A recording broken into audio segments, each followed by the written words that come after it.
as promised, joined by our insider, Tim May, 97.1 The Fan, and Leonard Monroe. And Tim, everything's progressing. It seems well with spring practice. Obviously, we get limited access. Basically, we get what video they send us of spring practice.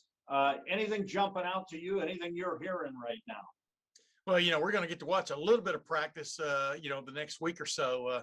But it's going to be interesting. But yeah, what's jumping out to me is it looks like the quarterback battle is full tilt. And, everybody who's, for example, writing off Jack Miller III as is not being in it or something, I don't think is paying attention. I mean, he's, the snippets we've seen of video of him throwing the ball have been excellent, along with CJ Stroud, and Cal McCord, is in it too. But, that's obviously the biggest question is what's going on at quarterback. But, they have at least as important questions in a couple of places across the board, including in the defensive secondary. You look at that quarterback race, it's pretty intriguing because you're talking about CJ Stroud, who many believed came in and it was his job to lose. You mentioned Jack Miller and then the true freshman, Kyle McCord.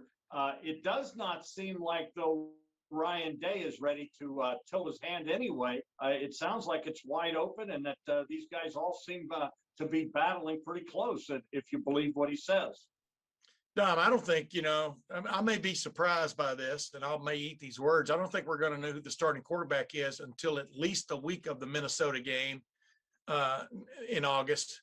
I mean, I'm talking about that week leading up to the Minnesota opener. And maybe not even then. They may still be playing two or three guys. We'll see how it goes. Why not? All three of these candidates, it's hard to believe one is going to pull that much farther away from the other two. But hey, stranger things have happened. But until then, like you said, the guy with his toe in the door at least was CJ Stroud, because based on what you saw with your own eyes at the end of the year last year, he was number 2 behind Justin Fields. Tim, the other thing to think about is, we're talking about 3 young guys that they all came here to play football. With that said, how do you think Ryan Day's thoughts have changed with the transfer portal now? Because, you name a quarterback maybe in the spring, 2 of those guys may say, you know what, we're out of here. Well, you make do with what you've got when you've got it. That's the whole idea. I mean, they've already got a commitment from arguably the number 1 quarterback prospect in the country in 2022, and Quinn Ewers, kid out of South Lake Carroll, outside of Dallas. I mean, I remember a long time ago, one of the coaches said, talk about recruiting running backs. He goes, we're going to recruit the best running back we can get this year. And then next year, we're going to try to find somebody better than him.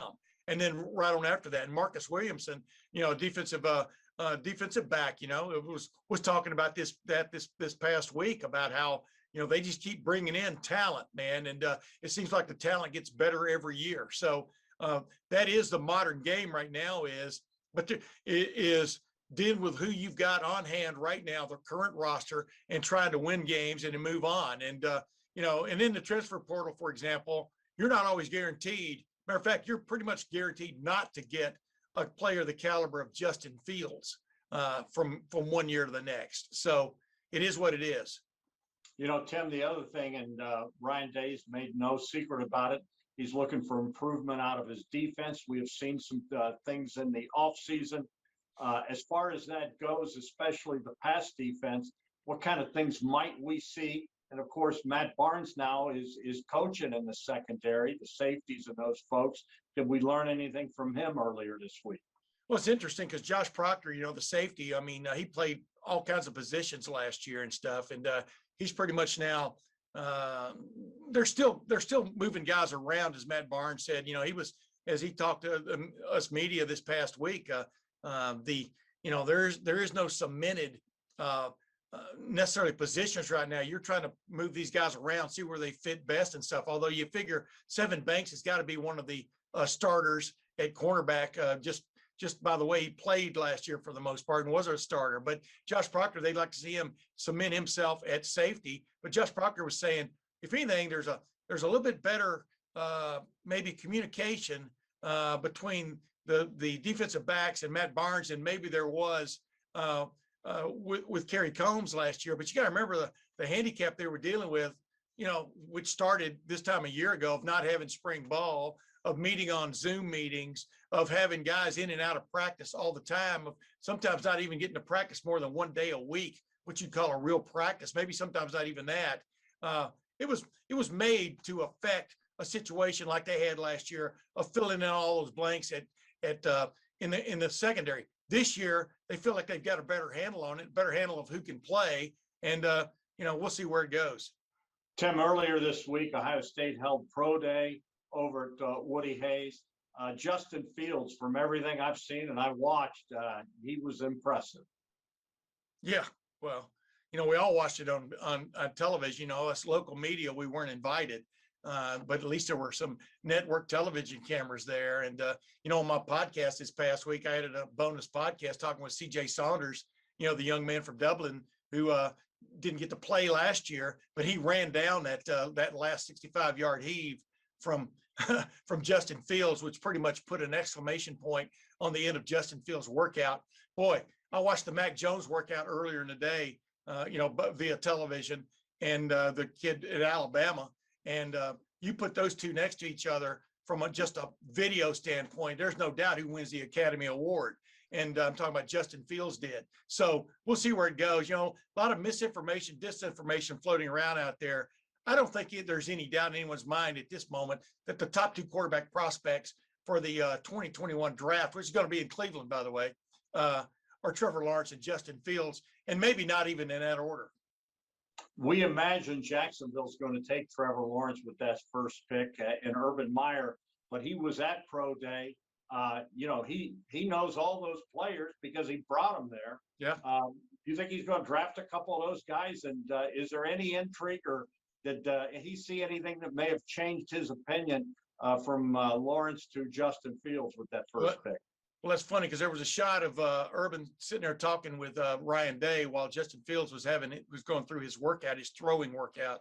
And I asked Ryan Day afterwards whether he asked Urban whether you might want to reconsider that number one pick, because obviously Urban has left no secret that the guy they've got their eyes on, they've had their eyes on, is Trevor Lawrence.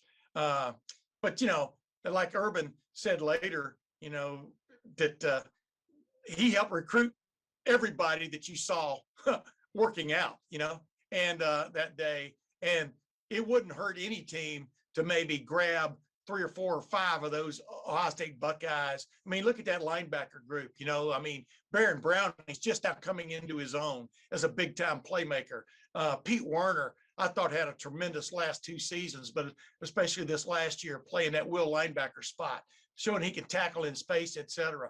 And right on down the line, I mean, why Wyatt Davis is not considered by most as a number one, I'm talking about a first-round draft pick at guard, is beyond my comprehension. And I think that some of that may change on draft day. But yeah, Urban knows these guys better than anybody. Of course, you feel confident with the guys you help pick, with the guys and I'm sure, and these are big-time talents, not guys that came through the mill and developed into good college football players. These were guys, most of these guys were 4 and 5 stars coming out of high school, and you still want to surround yourself with as many of those as possible, no matter what level you're at.